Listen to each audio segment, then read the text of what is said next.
장이 끝나도 투자는 끝나지 않는다. 안녕하세요. 어예진의 방과후 목돈연구소 어예진입니다. 6월 25일 수요일 우리 시장 전날 급등에 따른 차익 실현 매물이 생기면서 등락을 거듭했던 모습이었는데요. 그럼에도 불구하고 웬만해선 잘 꺾이지 않는 힘이 붙은 모습을 보여줬습니다.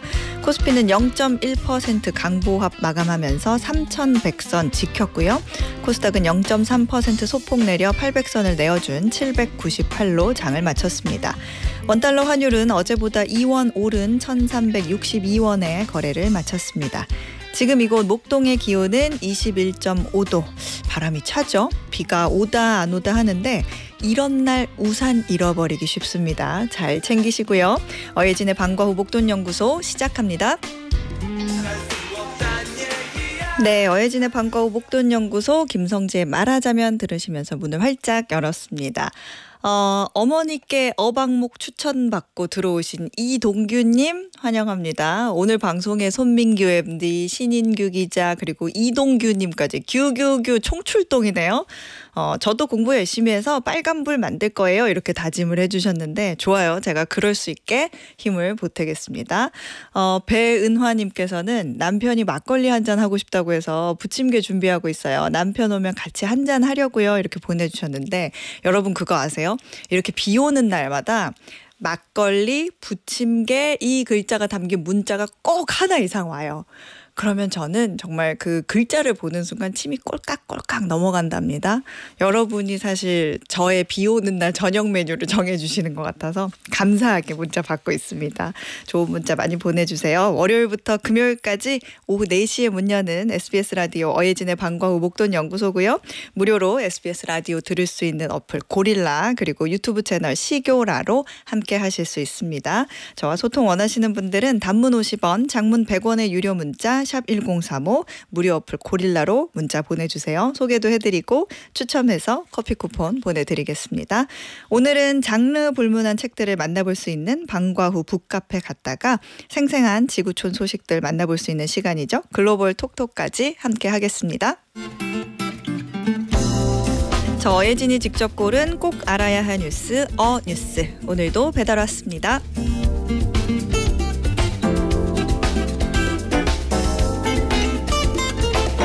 테슬라가 로보택시라고 불리는 무인 택시를 미국에서 선보였습니다.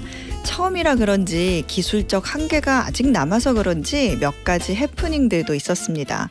엉뚱한 차선을 타고 역주행을 하는가 하면 정해진 속도보다 과속을 하는 경우도 있었습니다. 주행을 하면서 길가에 정차된 경찰차를 발견하자 그 자리에 갑자기 정지해버리는 일도 있었죠. 전문가들은 로보택시가 차에 달린 카메라로 보이는 풍경을 바탕으로 판단을 하는 방식이어서 비가 오거나 먼지가 많은 날에는 차선을 잘못 보는 경우가 생길 수 있다고 설명합니다. 테슬라도 이런 문제를 당장은 해결하기 어려우니 눈이나 비가 많이 오는 날에는 로보택시 주행을 안 하겠다는 급조된 해결책을 내놨죠. 이번에 로보택시가 공개된 이후 테슬라 로보택시가 좀 이상해요 라는 수많은 제보들이 경찰에 접수됐다고 합니다. 제보를 접수한 경찰은 테슬라에 연락해 이런저런 문제에 대한 조치를 취하라고 했다는데요. 그런데 좀 아이러니하지 않나요? 차가 역주행을 해요. 과속을 해요. 갑자기 길을 막고 있어요. 와 같은 일이 제보로 들어오면 보통은 그 차를 운전한 운전자에게 딱지를 끊거나 경고를 주죠. 그런데 로보택시는 그 자동차를 만든 제조사로 경찰이 연락을 했다는 사실이 꽤 의미 있는 대목입니다. 앞으로도 자율주행 자동차가 현실화되면 자동차가 사고를 냈을 때 책임을 누구에게 물어야 되느냐가 아직도 해결되지 않은 고민거리거든요.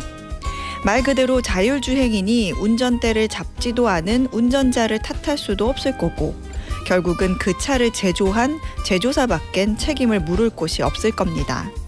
하지만 제조사가 우리가 판매한 다른 차는 아무 문제가 없지 않느냐라고 항변하면 어떻게 될까요? 자동차는 우리가 만든 게 맞지만 자율주행 소프트웨어는 다른 곳에서 사온 거라고 하면 경찰은 어떻게 해야 할까요? 우리는 아직 그 질문에 대한 답을 못 내놓고 있습니다. 모두가 어디로 가는지도 모른 채 앞다퉈 전속력으로 달리고만 있는 건 아닐까요? 이상 뉴스였습니다.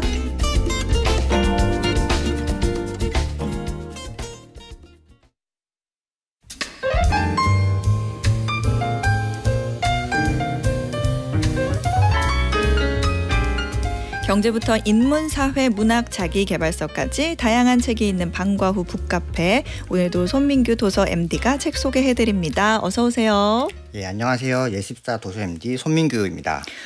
지난주에 서울 국제도서전 소식 전해주셨잖아요. MD님 다녀오셨죠? 예, 저도 다녀왔습니다. 그리고 출판계가 거의 일주일 내내 도서전에 관한 얘기를 할 정도로 네. 정말 많은 관심이 있었고요.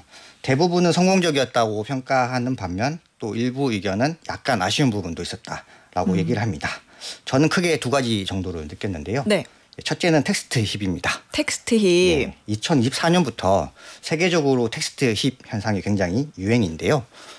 종이책을 읽고 손으로 필사하는 모습이 되게 힙하게 느낀다는 그런 현상인데요. 맞아요. 저희 어방목에서도 화요일에 코너에서 소개해드린 적 있어요. 네, 이걸 주도하는 게 젊은 세대들이고 저는 사실 이걸 못 느꼈어요. 왜냐하면 베스트셀러를 보면 중장년을 위한 책들이 여전히 인기가 많거든요. 네. 그런데 도서전에 가보니 진짜 이런 게 텍스트 힙이구나를 느꼈습니다. 한 15만 명 정도가 방문했다고 하는데요. 제 체감상 한 80% 정도는 2030 세대였습니다. 정말 많은 젊은 여성분들이 와서 이제 방문했고요. 두 번째 저희가 뭐냐면 연령층이 바뀌다 보니까 네. 도서전을 즐기는 방식도 굉장히 많이 바뀌었습니다.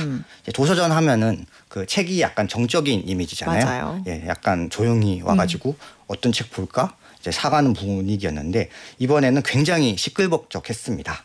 특히 방과후 북카페에서도 소개한 첫여름 완주라는 책이 있었거든요. 네. 무제 출판사였는데요. 배우이자 출판사 대표인 박정민이 도서전 내내 자리를 지켰습니다. 사인도 직접 하고 예, 결제도 직접 받고 사람들이 굉장히 많이 몰려서 사진을 찍고 저에게는 왜 이런 사람들이 안 올라올까. 저를 알아보는 사람 아무도 없더라고요. 예. 더 열심히 네. 출연하시는 걸로. 네. 저도 그 SNS에서 그 짧은 영상들로 잠깐씩 봤는데 저도 그런 생각했거든요. 뭔가 책이니까 정적이고 조용하고 이제 책 넘기는 소리만 들리면서 이제 소곤소곤 이렇게 얘기를 할 것 같은 그런 분위기를 상상했는데 전혀 다르더라고요. 말씀하신 것처럼 젊은 층이 북적이는 모습도 보기가 좋았고 사실 모든 게 좀 디지털로 바뀌는 시대에서 이 책에 대한 관심이 더 뜨거워진 것 같아서 진짜 축제 분위기다 이런 느낌을 받아서 좋았는데 현장 분위기도 그랬죠? 예, 그 박정민 배우 말고도 네. 젊은 세대에서 특별히 인기 많은 이슬아 작가라든지 최진영 작가, 천선란 작가, 김초엽 작가들이 총 출동해서 사인의 줄도 굉장히 길었습니다. 그런데 이런 부분이 약간 아쉽다는 평도 있었습니다. 네. 젊은 세대들이 많이 오다 보니 예전에 도서전 하면 엄마와 아빠 또 아이가 손잡고 와서 그림책 보는 분위기 있었거든요. 이런 모습이 거의 없었습니다. 그래서 어린이책 출판사들은 좀 아쉽다. 이런 얘기도 있었습니다. 그렇군요. 2025 서울 국제도서전 이야기 들어봤고요. 자, 그러면 이번 주 베스트셀러 한번 만나볼까요? 네, 도서전에 그 젊은 분들, 특히 젊은 여성분들이 많이 왔다는 말씀 드렸는데요. 네. 이어지는 현상일 수도 있는데요. 이번 주 베스트셀러에서 상당히 많은 책이 한국 소설이었습니다. 10위 안에 무려 3권이나 자리 잡고 있고요. 젊은 세대에서 인기가 많은 책들입니다. 먼저 1위는 성혜나 작가의 혼모노라는 소설집이고요. 혼모노? 네. 네. 책 표지의 추천사가 인상적인데요. 박정민 배우가 또 등장합니다. 네. 박정민 배우가 추천하면서 넷플릭스 왜 보냐. 성혜나 책 보면 되는데. 예, 이런 얘기를 했거든요. 극찬이네요. 예, 한국 문단에서 가장 주목받고 있는 작가이고요. 7편의 단편이 수록되어 있는데 혼모노라고 하면은 일본어거든요. 네. 진짜라는 뜻인데 이 단어가 한국에 오면서 단어의 변형을 거쳤다고 하더라고요. 그래서 진짜와 가짜를 고민하는 의미에서 제목을 담았는데 줄거리 짧게 요약해드리면 네. 이제 주인공이 문수라는 30년 차 무당이에요. 그런데 신이 나에게 오지 않아요. 그러던 중에 집 앞으로 젊은 무당이 찾아옵니다. 이사 옵니다. 네. 근데 이사 온 젊은 무당이 조롱해요. 너는 신을 잘못 모셔왔다. 아. 30년 동안 내가 모셔온 신은 뭐지? 이런 고민을 하는 약간 독특한 주제를 담은 소설인데요. 이런 식의 단편이 이제 실려 있는 책이 바로 혼모노라는 책입니다. 이 책에는 7편의 소설들이 뭐 저마다 다른 소재, 시대적 요소들 담는 이야기로 뭐 채워져 있다는 얘기 들었는데 혼모노 요약만 들어도 재미가 있네요. 네. 2위는 뭐예요? 2위는 방과후 목돈연구소에서도 소개드렸던 김금희 소설가의 첫여름 완주이고요. 네. 그 바로 밑에 4위에 오른 책이 김애란 소설가의 소설집 안녕이라 그랬어. 안녕이라 그랬어. 네. 이게 바깥은 여름이라는 소설집 이후로 이제 8년 만에 펴내는 김애란 작가의 소설집이고요. 김애란 작가도 워낙 인기가 많은 작가이다 보니 네. 이제 나오자마자 바로 베스트셀러에 진입했습니다. 이번 소설집의 핵심 단어가 공간인데요. 네. 집이라든지 책방 등 이런 물리적인 공간을 배경으로 인간의 이야기가 이제 실려 있습니다. 집이라고 하면은 아늑한 공간이어야 하지만 현실로는 좀 이제 불평등을 표시하는 재산의 수단이기도 하고 사람과 사람 사이에 갈등이 발생하는 장면인데요. 그런 장면을 예리하게 관찰하면서도 약한 사람들에게는 또 안부를 묻는 소설집입니다. 그렇군요. 읽고 싶은 한국 소설이 많이 나오는 그런 시기인 것 같네요. 다음으로 소개해 주실 책은 뭔가요? 아까 소장님께서 테슬라 전기차, 네. 전기택시 얘기해 주셨는데요. 중국 전기차가 온다라는 책 들고 와봤습니다. 중국 자동차 전문가 그가 쓴 책이고요. 제가 받은 느낌은 중국 전기차가 온다가 아니라 이미 왔다라는 느낌을 받았습니다. 원래 자동차 전문가 엔지니어로 출발해서 정책 부분에서도 굉장히 깊게 관여한 이제 мя오웨이라는 저자가 쓴 책이고요. 네. 그렇다 보니 중국 전기차 정책의 비화들을 많이 만날 수가 있습니다. 그 대한민국에서 2차 전지에 대한 관심이 많이 뜨거웠다가 네. 요즘은 늘 따라붙는 수식어가 있죠. 캐즘이라고. 캐즘 네. 맞아요. 일시적 수요 둔화라고 하는데 네. 이게 사실 대한민국 사정이지 글로벌 시장에서 보면 캐즘이 보이지 않거든요. 오, 그래요? 예, 저도 최근에 검색해 보니 작년 데이터로 보면 전기차 배터리 사용량이 전년 대비 40% 증가했다고 합니다. 문제는 이 증가량의 대부분을 중국 업체에서 갖고 가는 거죠. 그렇군요. 예, 대표적인 회사가 우리에게는 CATL 그러니까 닝더 스다이라는 이제 업체이죠. 네. 한국 한자로 읽으면 영덕시대더라고요. 예, 올해 홍콩 증시에 상장했는데 지금 시가총액이 210조입니다. 와. 예, 반면 K배터리 주자인 K배터리의 대표 주자인 LG에너지솔루션은 한 70조 정도 되거든요. 그만큼 격차가 많이 벌어진 상태이고요. 비아디도 계속 점유율을 높이고 있습니다. 그래도 아직까지는 전기차 시장이 좀 초입이기 때문에 네. 아직 대한민국 전기차에게도 기회가 남아있지 않을까 싶고요. 중국 전기차가 온다를 보면서 좀 느낄 바는 느껴야 된다고 이제 생각합니다.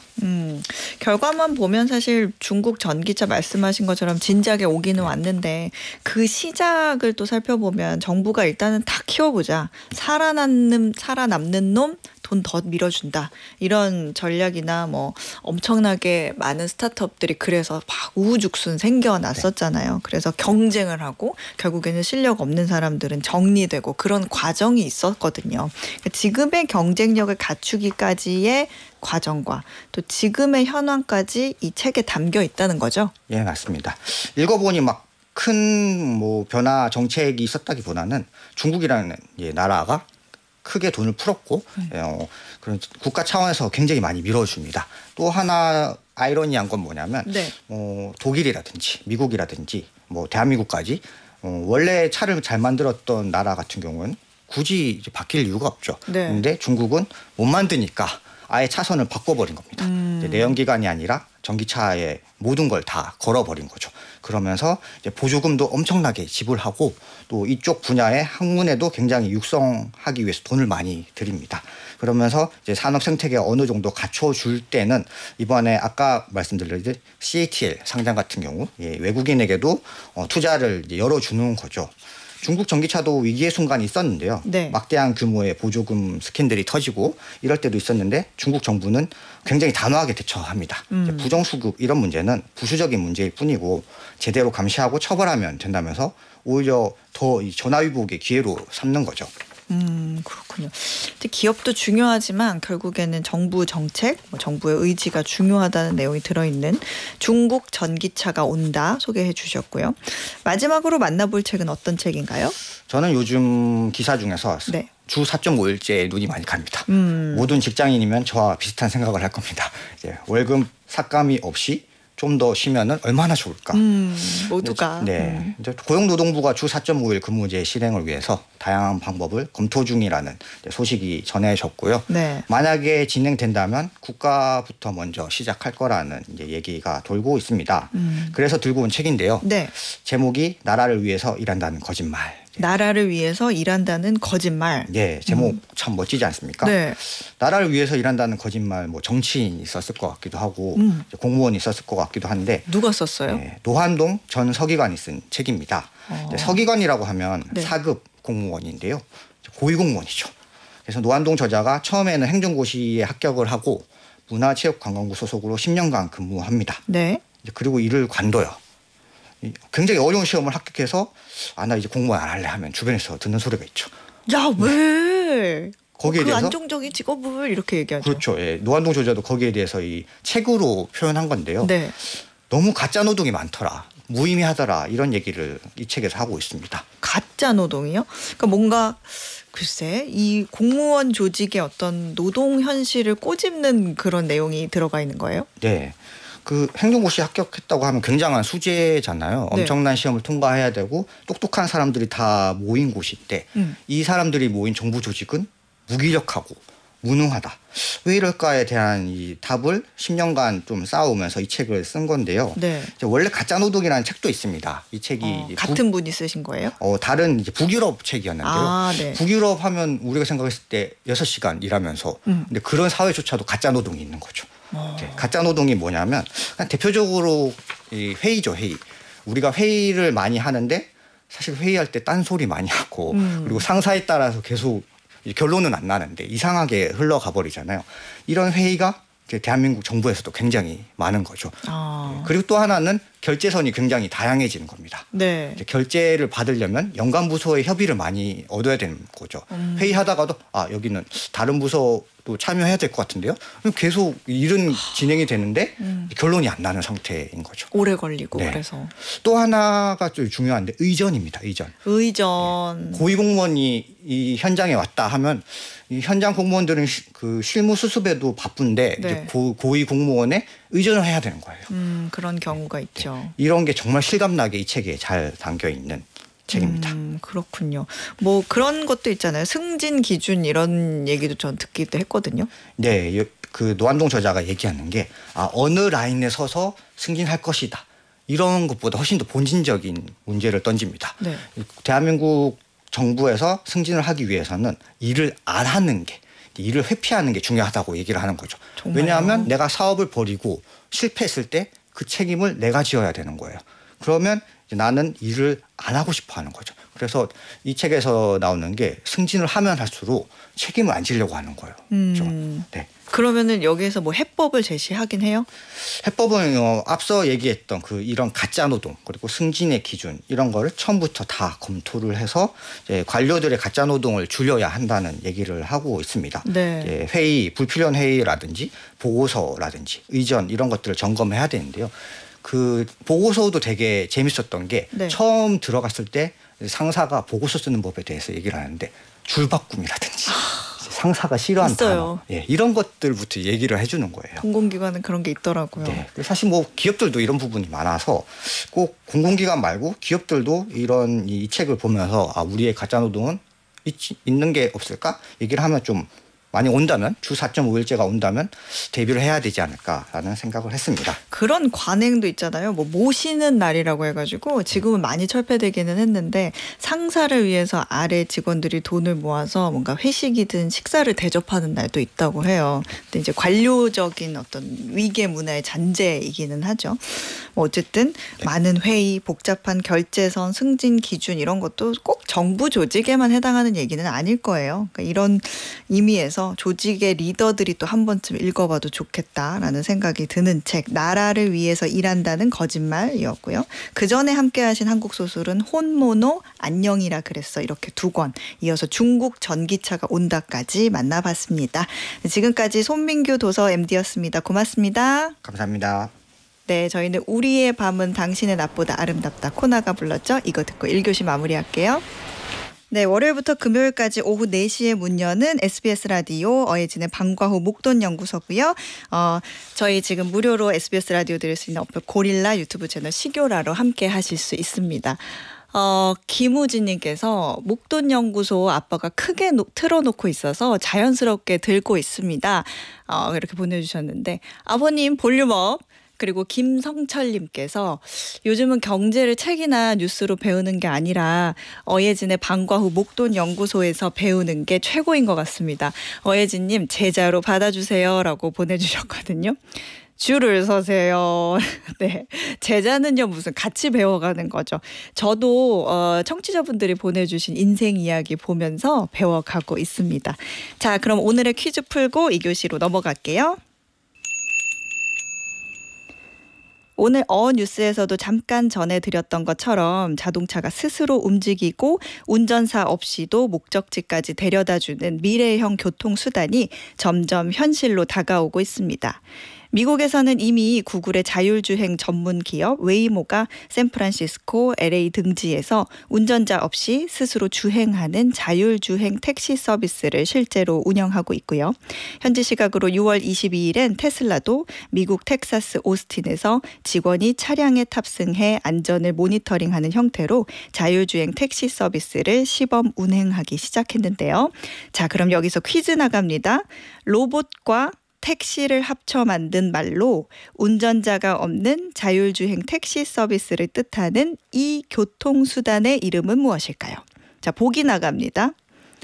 1번 모범택시, 2번 로봇택시, 3번 로보캅 잉치키. 자, 정답 아시는 분들은 죄송합니다. 샵 1035 그리고 보이는 라디오 고릴라로 문자 보내주시면 추첨해서 편의점 상품권 보내드리도록 하겠습니다.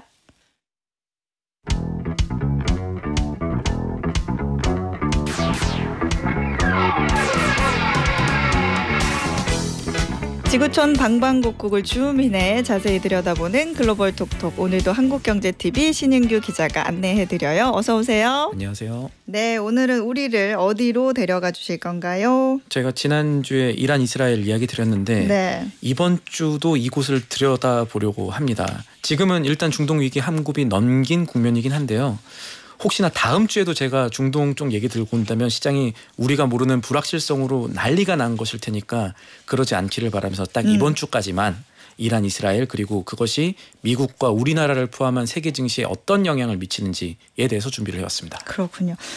정말 이스라엘하고 이란 말이에요. 진짜 휴전한다고 그랬다가 바로 또 미사일 쐈다는 얘기 들렸다가 정말 정신이 없어요. 맞아요. 좀 그냥 이스라엘 좀 가만히 있어주면 안 되나 이런 생각도 드는데 현재 상황은 어때요? 한 주 사이에 많은 일들이 있었습니다. 제일 먼저 말씀드려야 될 거는 주말 사이에 일어난 미국의 이란의 핵시설 직접 공격이에요. 이 실제 공격 이틀 전쯤에 도널드 트럼프 미국 대통령이 우리가 2주 안에 이란에 대한 공격 여부 결정을 하겠다 이렇게 말을 했었거든요. 네. 이 2주라는 시간은 핵무기 재료를 갖고 있는 나라가 우라늄 농축해서 실제 무기를 만드는 데까지 걸리는 통상적인 시간이라고 합니다. 그래서 이 당시 2주라는 시간의 의미에 대해서 여러 분석들이 많았는데 결론적으로는 트럼프 대통령이 2주 줄게라고 말한 지 이틀 만에 그러니까. 시장의 생각보다도 빠르다는 게 주목되는데 이란 핵시설을 직접 타격을 했습니다. 미국이 이 폭격 작전에 미드나잇 해머라는 이름을 붙였는데 네. 이 미드나잇 해머 작전이 성공했다라고 주말 사이에 발표를 하죠. 저희가 지난주에 얘기했던 초대형 폭탄 벙커버스터가 실제로 쓰였습니다. 핵시설 공격받은 이란은 가까이에 있는 미군 기지, 카타르에 있는 미군 기지 공격하는 대응에 나섰는데 재밌는 게 당시 시장의 흐름을 보면 오히려 이란이 미군 기지 공격한 뒤에 뉴욕 증시가 올랐어요. 그리고 국제 유가는 떨어졌습니다. 왜냐하면 이란 군대, 이란 정부가 우리가 한 대 맞았으니까 보복할 거야 라는 신용만 보인 셈이다. 소위 말하는 약속 대련이다. 이런 분석들이 지배적이었기 때문에 그렇습니다. 실제로 이란이 쏜 미사일이 카타르에 주둔한 미군 기지 떨어지긴 했는데 네. 사람을 포함한 피해가 발생하지 않았거든요. 그리고 결정적으로 트럼프 대통령이 이란의 미군 기지 공격 뒤에 대중에 공개한 내용들이 시장의 안심을 크게 높였습니다. 뭐라고 했었는데요? 이 트럼프 대통령이 운영하는 소셜 미디어가 있잖아요. 여기에 대통령 명의의 글이 하나 올라옵니다. 네. 이란이 공격 계획을 사전에 통보해줘서 인명피해가 나오지 않도록 해준 데 대해 감사하다. 땡큐. 진짜로 땡큐라고 했었어요. 이런 내용이 담겼는데 그러니까 실제로도 이란이 공격을 사전에 통보한 정황이 당시 위성 사진에 포착되기도 했었고요. 그러니까 시장에선 이란이 강경 대응할 의지는 없구나. 호르무즈 해협 봉쇄 같이 국제 유가를 갑자기 끌어올릴 일 같은 거는 앞으로 안 하겠구나 하고 알아챈 거죠.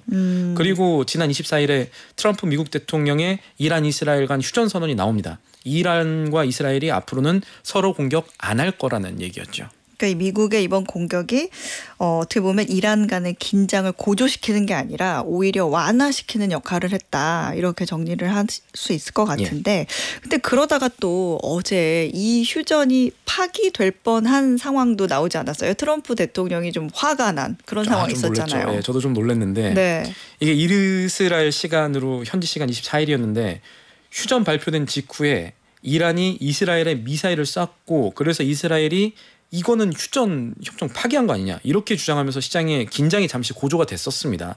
그런데 이거는 도널드 트럼프 미국 대통령이 상당히 빨리 해결을 했습니다. 이스라엘과 이란 두 나라에 그러니까 한쪽 편을 둔 게 아니라 네. 둘 다한테 화를 낸 게 중요해요. 엄포를 놨는데 뭐라고 했냐면 트럼프 대통령이 나는 이 소식을 들었다. 그리고 언해피 행복하지 않아졌다. 그렇게 말하면서 휴전은 이제 발효됐으니 두 나라 다 위반하지 마라라는 글을 공개적으로 올리고 또 기자들과 만나서 이스라엘에 대해서 나도 보복하지 말라는 얘기 할 거다 했다 이런 얘기들도 합니다. 이 와중에 이스라엘에 대해서 욕설도 좀 섞었다고 해요. 그러니까 좀 진심으로 화가 났다 이런 거죠. 다 된 밥에 재 뿌리지 마라 이런 건데 그렇죠. 이란 입장에서도 그렇고 이스라엘 입장에서도 그렇고 미국이 안 도와주면 일이 상당히 복잡해지는데 트럼프가 나서서 양국에 강력한 경고 메시지를 던진 겁니다. 미국이 도와주지 않으면 이란도 이스라엘도 좀 곤란하다는 거 이 부분에 대해서 좀 자세히 설명 좀 해주세요. 이거는 그 나라들의 권력자들의 입장에서 한번 봐야 되는 거예요. 네. 아주 간략하게 설명드리면 미국이 안 도와주면요. 지금 이란도 그렇고 이스라엘도 그렇고 정권이 바뀌어버릴 수가 있습니다. 지난 시간에 말씀드렸던 것처럼 네타냐후 이스라엘 총리는 이 전쟁 잘 못 끝내면 잘 마무리를 못 지면 사실상 탄핵이라고 말씀드렸죠. 네, 자리가 위험하는. 안 좋으니까 맞습니다.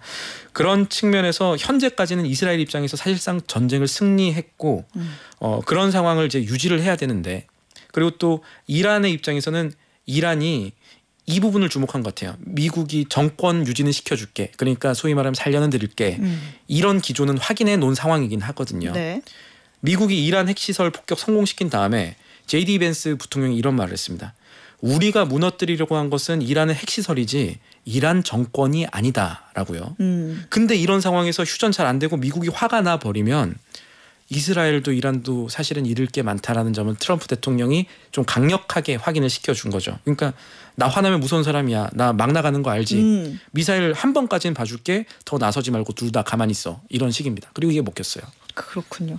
그래서 잡음은 좀 있었지만 이제 휴전은 결국 이제 공식적으로 이제 실행이 될 거란 말이죠.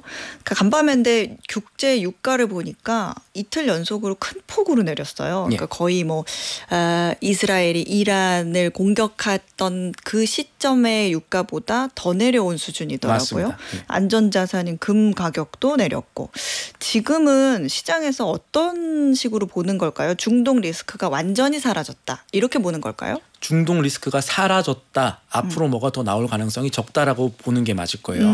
지금 말씀하셨던 대로 국제 유가 조금 더 자세히 보면 네. 저희 목돈 연구소니까 중요하거든요. 네. 서부 텍사스산 중진류 WTI 기준으로 배럴당 65달러 선까지 내려갔습니다. 중동 위기 커졌을 때 배럴당 75달러 넘어갔었거든요. 기름값 많이 내려간 거죠. 그리고 우리나라도 지난주까지만 해도 휘발유 평균 가격이 리터당 1,635원 넘었습니다.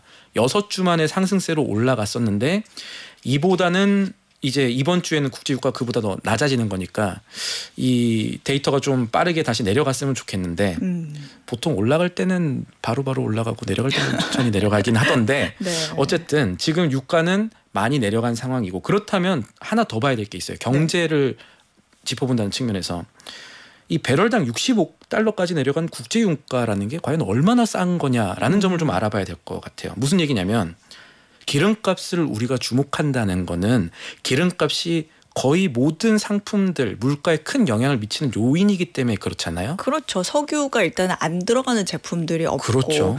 그 유가에 따라서 환율도 달라지고 맞습니다. 그것 때문에 물가가 올라가면 수입 물가 또 늘어나고 그럼 또 인플레 온다 그러고 그러니까 정말 말씀하신 것처럼 상관이 모든 거에 다 있는 거죠. 그래서 유가가 중요한데 네. 자, 이런 얘기들을 조금 더 쉽게 말하면 쉽게 1년 전의 국제 유가와 비교했을 때 지금의 기름값은 어느 정도인가를 살펴봐야 된다는 점이에요. 아하. 결론부터 말씀드리면 중동 전쟁 위기를 지나간 지금의 국제 유가는 1년 전의 국제 유가보다 낮아졌습니다. 오, 그래요? 예. 1년 전에 기름값이 어느 정도 선이었죠? WTI 기준으로요.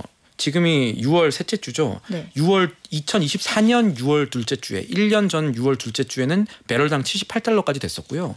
6월 셋째 주 그러니까 정확하게 1년 전에는 81달러도 넘었어요. 배럴당입니다. 근데 지금은 65달러 선이죠. 이 추세가 유지가 되면요.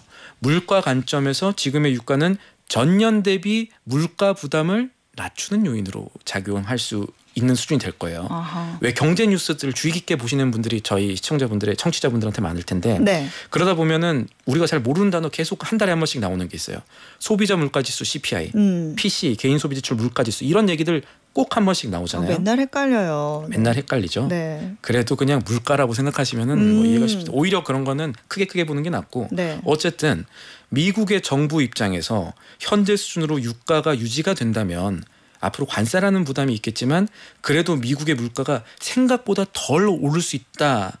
이런 논리가 작용을 할 수가 있겠죠. 그걸 좀 상쇄할 수 있겠다. 그렇죠. 물가 상승률은 연율 기준으로 전년비 비교를 하니까요.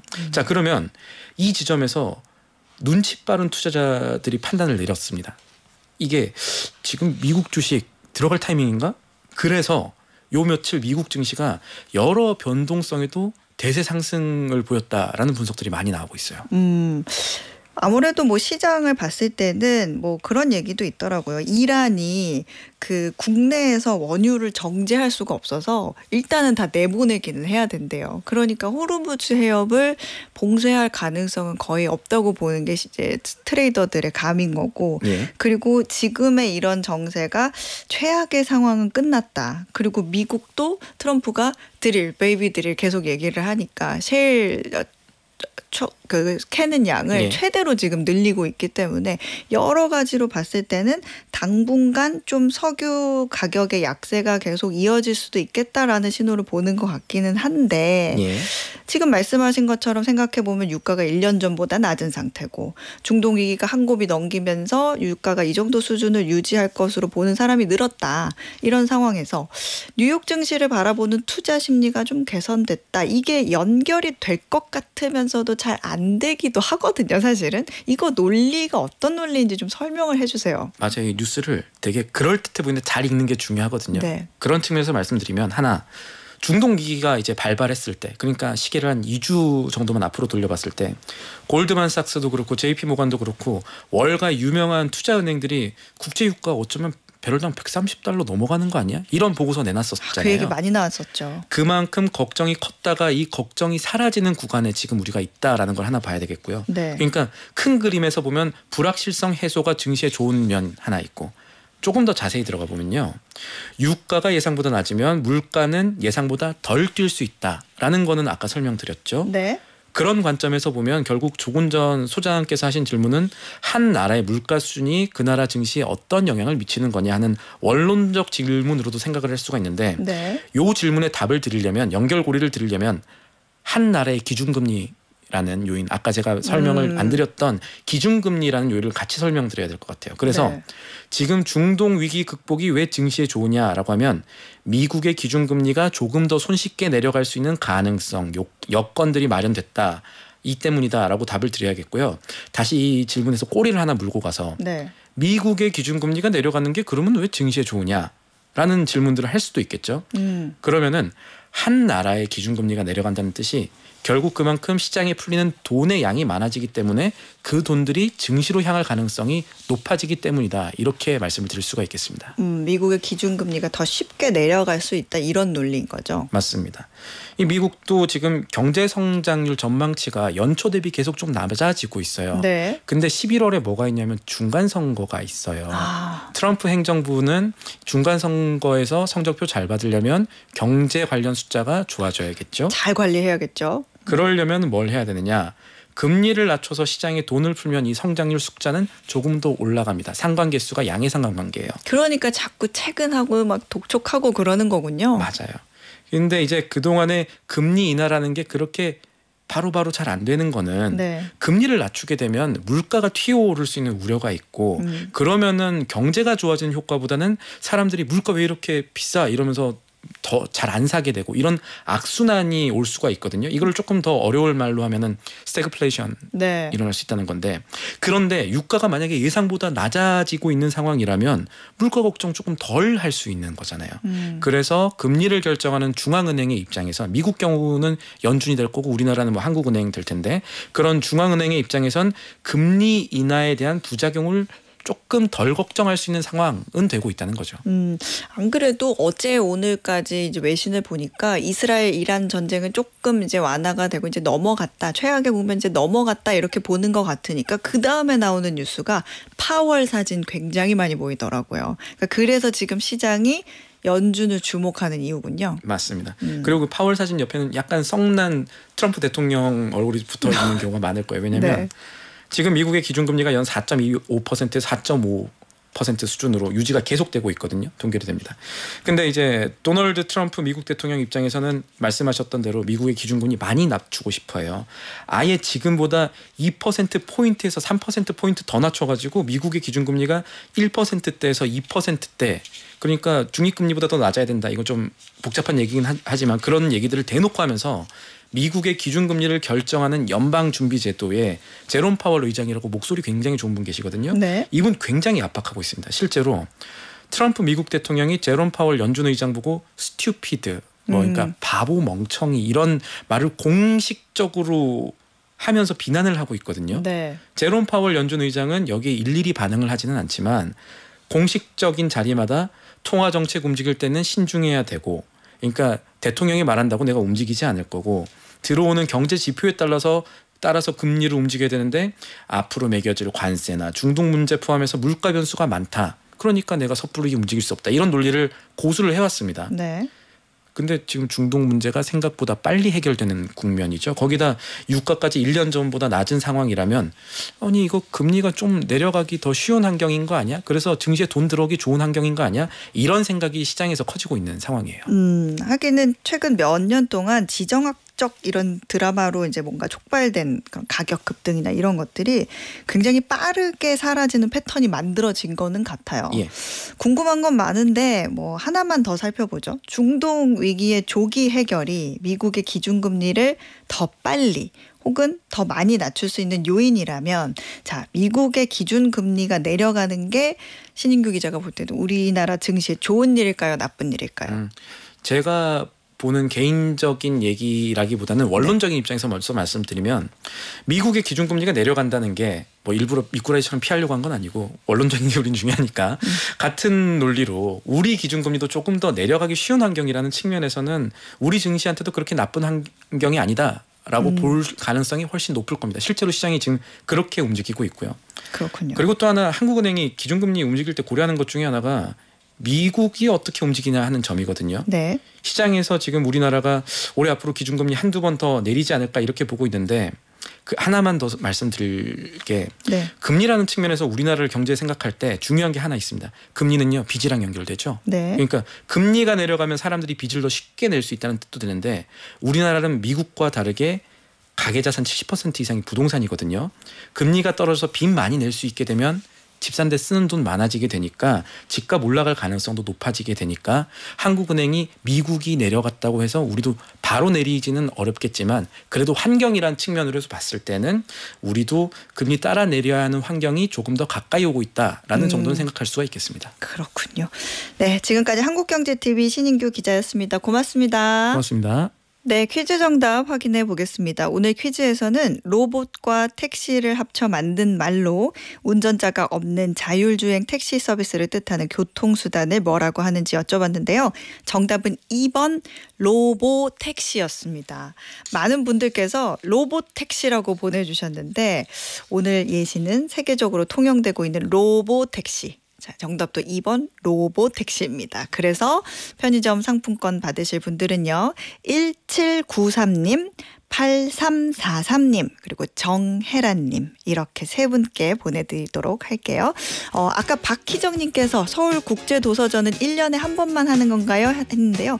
네, 1년에 한 번, 보통 6월에 열립니다. 내년을 기약해 보도록 하죠.